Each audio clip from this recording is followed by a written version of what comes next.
Ako naman, magandang umaga po sa ating lahat. Ang pangalan ko, Arthur, hindi Arturo. Kasi pag Arthur, parang ano yun eh, makaluma yan. Arthur. Kasi kami, magkakapatid at saka aming mga magulang, nag-umpisa sa letter A. Kaya Arthur. Ayan.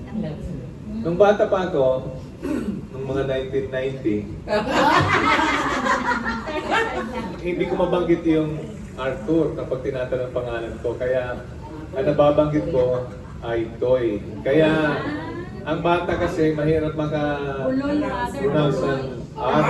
Kaya Y. Ako po ay taga Liti. Ngayon, ang ano ko, ang aking positive, magandang lalaki ako.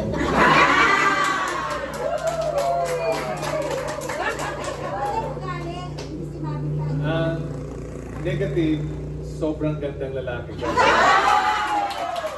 Parang, ano na eh, nagtutubuhan na eh. Yun ang negative. Kaya una sa lahat ay maraming salamat sa inyo kasi kahit bumabaha, nandito kayo. Kung nakukulangan pa kayo ng tubig, andyan yung lumangoy tayo dyan.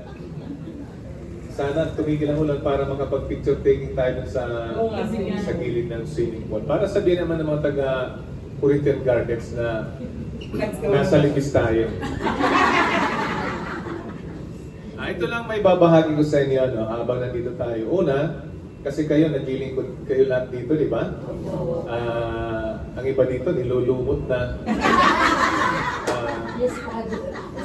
Panahon pa ng hapon, nandito na naglilingkod na. Pero sabi nga ni, alam nyo, kilala niyo si Mila Bangko, di ba? Yung dating SSDM. Nung isang araw, sabi niya, kapag naglilingkod ka sa Diyos, hindi ka nagre-retiro. Kaya habang buhay ang paglilingkod sa Diyos.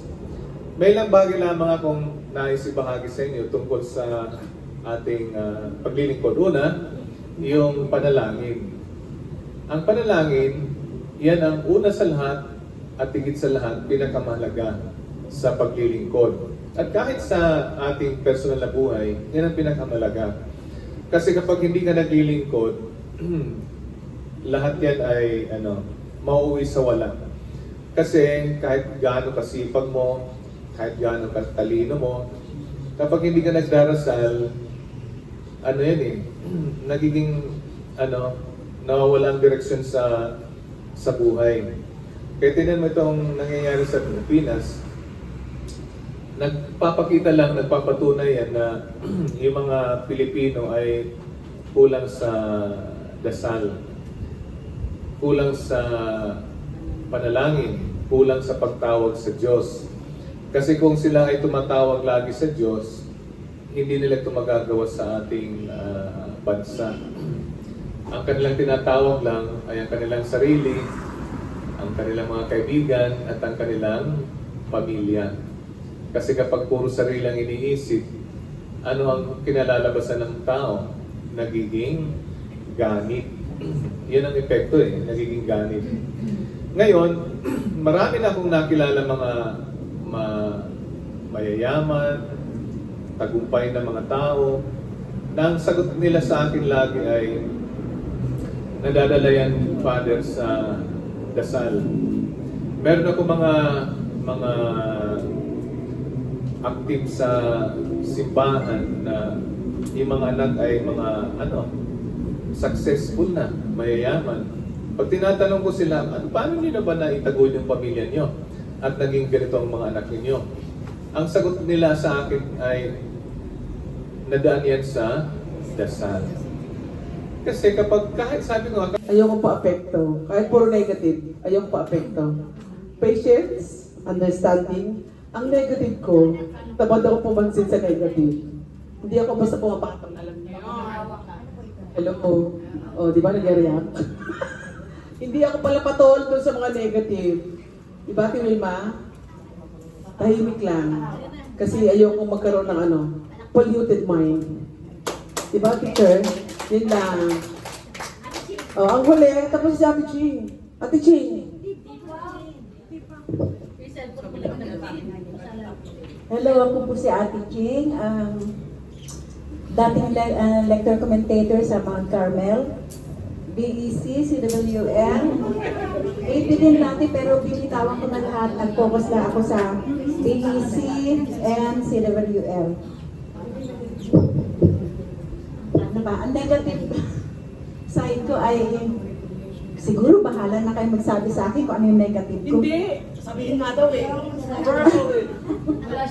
Hindi yan. Kasi tahimik lang ako. Ina-absorb ko lahat yung negative ninyo. O, di ba, Father? Ang positive. Ang positive is nag-a-absorb ng negative, Father, para kinupan ko rin sa kanila. Tapos ang positive ko ay siyempre matulungin, understanding. Siguro sabi nila ako'y mabait pero deep inside hindi ako mabait.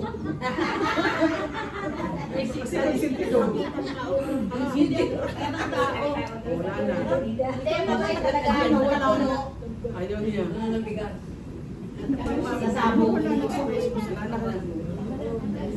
Yun lang po, Father. Dalawa lang naman po sinabi.